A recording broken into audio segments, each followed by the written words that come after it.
Beautiful people. Don't forget to put the rice away. That is the theme of today's conversation. Don't forget to put the rice away.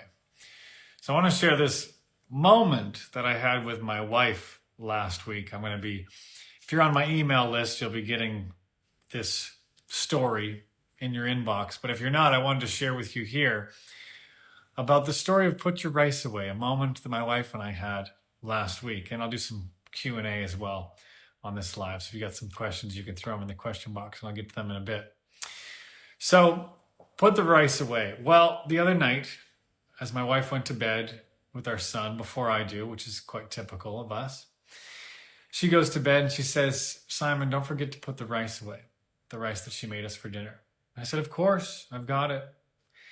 And as soon as I closed the door, the thought of putting the rice away flew out of my head, and I went upstairs and I started working on some things. Fast forward to the next day where I'm usually up early and already doing some coaching calls, and I get a text from my wife with a picture of the rice sitting on the counter that I did not put away and a frown face.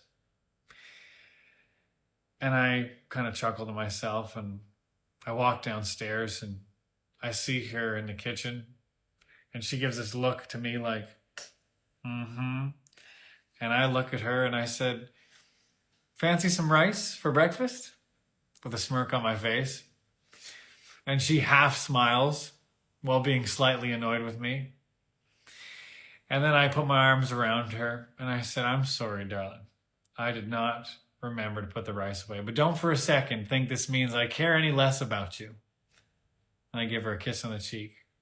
And she looks at me and smiles and she says, "Okay, I forgive you."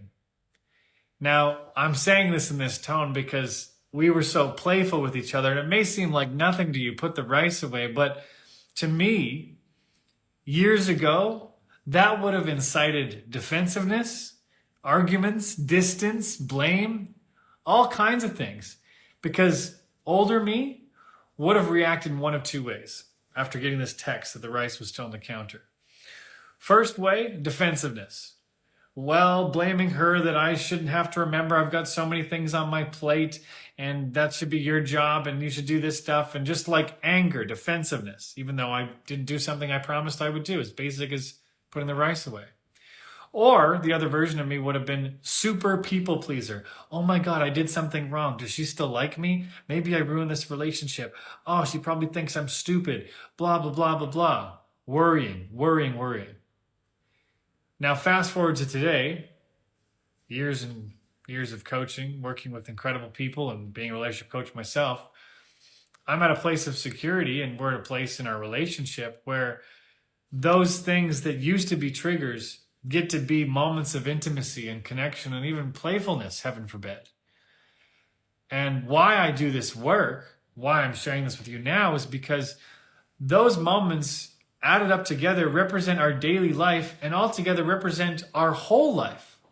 And if we can get those moments in great shape, we have an extraordinary relationship. We've got an extraordinary life. But the challenge for so many of us is those daily things that happen in our life are often mirrors of our past trauma, of our compensation strategies, of our fears, of our anxiety. And to me, this is what relationship coaching is all about. So if you've ever been curious about relationship coaching, I invite you to participate in some of the work that we do. I offer paid discovery calls for people. My team offers complimentary discovery calls for people, and all that can be found in my link in my bio. And we got a new program starting in 2 weeks. The next round of program is starting in 2 weeks. So you got a great opportunity to join us for that. Now, quick plug. I got to plug it here for you guys because I want to get you beyond the content and into the growth work here. Now, so much of what I do is to help people have the courage to share what they're scared to share and have the confidence to be secure in themselves no matter what anybody else is doing. And those are the two things that so easily get screwed with in relationships. Because as soon as we fall for someone, as soon as we put our heart on the line, the risk goes up, the fear goes up, and before you know it, we're starting to control things like crazy. So this is my invitation for you to get out ahead of that challenge. You get support, not have to do it by yourself. One of the biggest things I struggled with years ago was letting people help me, letting people have my back, letting myself learn and discover things from other people. That's my invitation for you with coaching. So if you ever have any curiosity, I invite you to check that out. My DMs are open for questions as well.